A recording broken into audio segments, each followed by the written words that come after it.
School. It's rolling. Welcome everyone to another conversation for the Men's School faculty. And today we want to take on a juicy one with all the Me Too's that women have been posting on Facebook around their experience of being sexually harassed or assaulted or otherwise oppressed by sort of the toxic aspects of masculinity. This idea of accountability has come up. What is it to be accountable as a man? And what are the agreements that lead to accountability? And how do we move forward when we have caught ourselves and owned up to accountability? So turn it over to the faculty.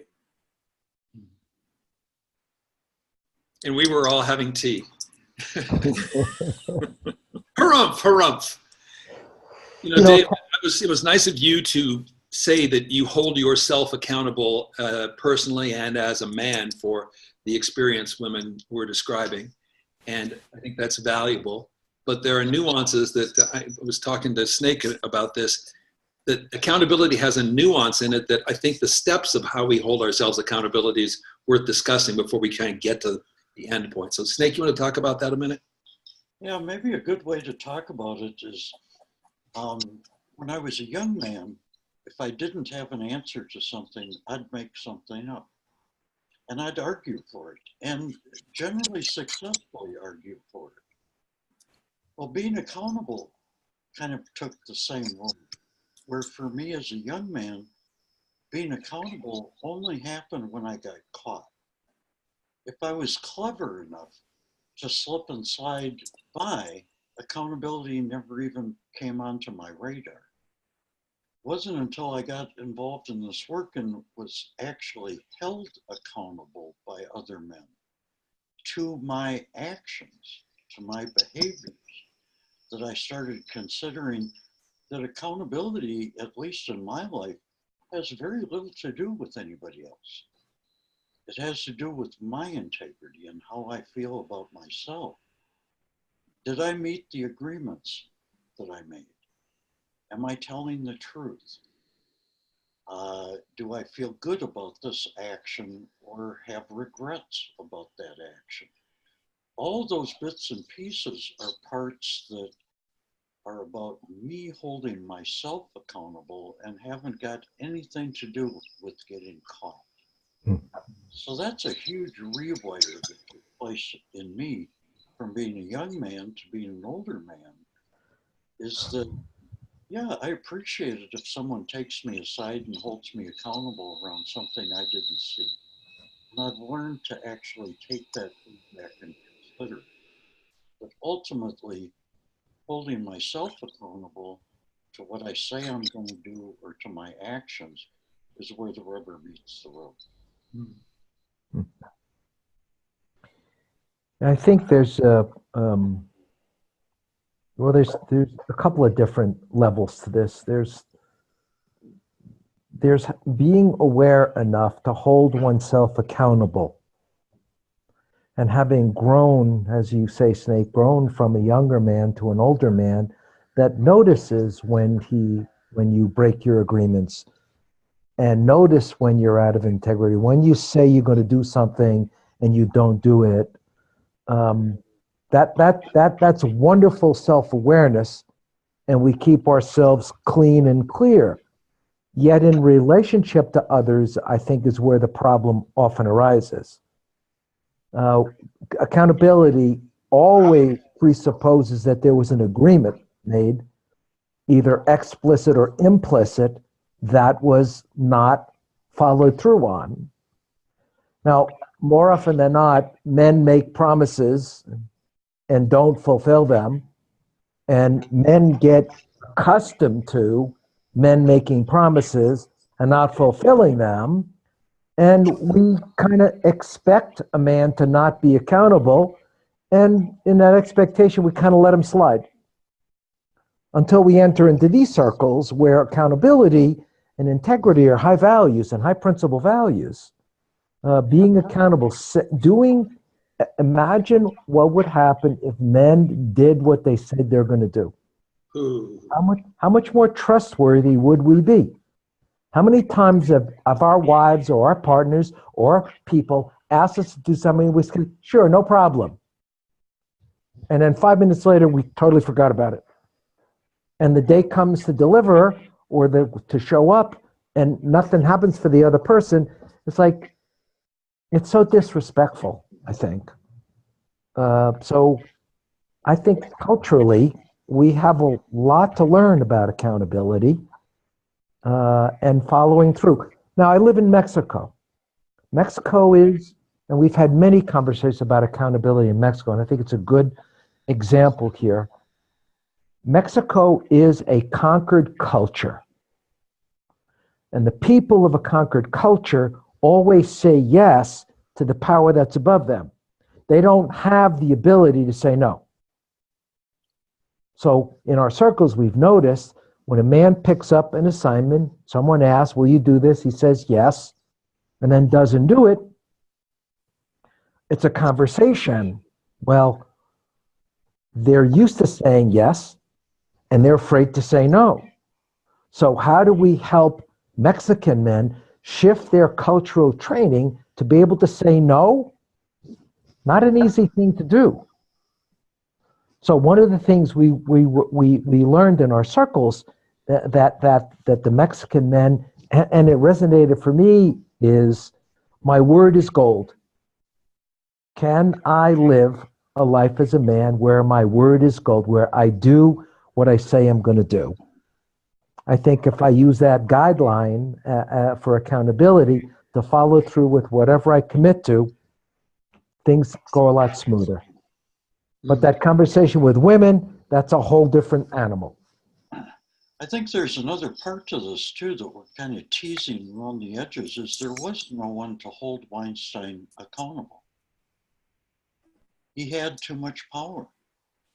He was in a position of power, and there's many influential men out there in the world who hold enough power over others' incomes or over their lives in some way or another. But there simply is no one to match them and hold them accountable to that type of behavior. How many times have we all heard over the last week, oh, that's just Hollywood? Well, I'm sorry, that's not good enough. Mm-hmm. But who has the power to be able to flip that switch? Apparently, that's happening through the press, but it seldom happens face to face. Yes. Where real change and real accountability can happen. If there was someone in his life powerful enough and he respected enough that when they said, this is bullshit, and he listened. But so few of us as men, have that kind of intimacy with other men or women, where when they hold us accountable, we feel anything but threatened or defensive. It is a learned art, I believe, to be able to accept that feedback in and say, you're right, when I said that, I was really being a schmuck. I regret that and I apologize, or whatever's appropriate. But the times that men that I trust and men that I admire say, you might want to look at that, boy, you better believe I do. Yeah. And I'm grateful for that gift.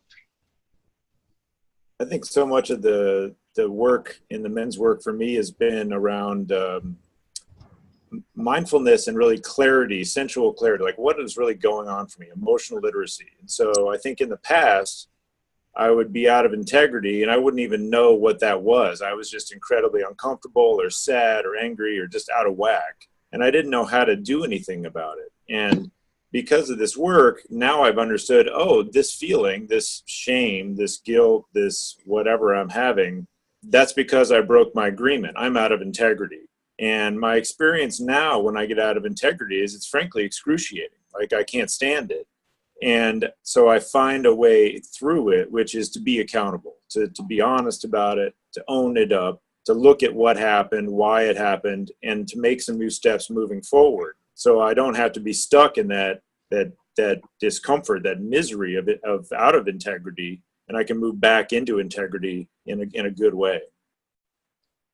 Can I ask you guys about a kind of accountability that I think that's involved in here, Dave, since it originally came from your seeing the Me Too's. and this feeling of taking accountable, being accountable for all men, and reaching into these groups and ways in which we're being asked to be accountable and are accountable in ways that are amorphous. So where does this go? Am I accountable for what you do? And in what way and how do I atone for? Is this muddling things for us in the way we talk about the term? I think it muddles it. It ends up being a good way to dilute any accountability. Is for number one, Jan, if you do something really boneheaded, how can I be accountable to you beyond saying, you know, Jan, that was a really boneheaded move? So my accountability is to be clear with you. That's the agreement that we have with one another. But I can't atone for what you do that might be boneheaded. You know, when it's muddled, is I can hold you accountable, I can encourage you to work on your integrity, but I can't do a makeup for you. When Jim Colvin and I wrote and designed and offered Leaving My Father's House, a workshop for women, we knew real early on that women were going to come to our workshop and project all manner of horror onto us.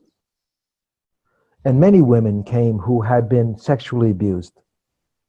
And the function of the workshop was for one of us to represent that man and to help her work through her issues.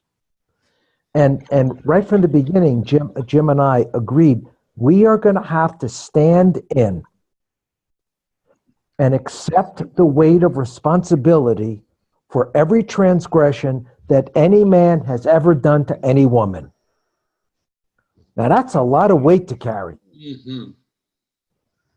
And I can't carry that personally for a woman, for her father, or for her uncle, or for her brother. I can't carry that. All I can carry is my capacity to do and commit those kinds of transgressions that those men commit. And given the work that we've done, given the men that come into our workshops, given the horror stories that men have told on themselves,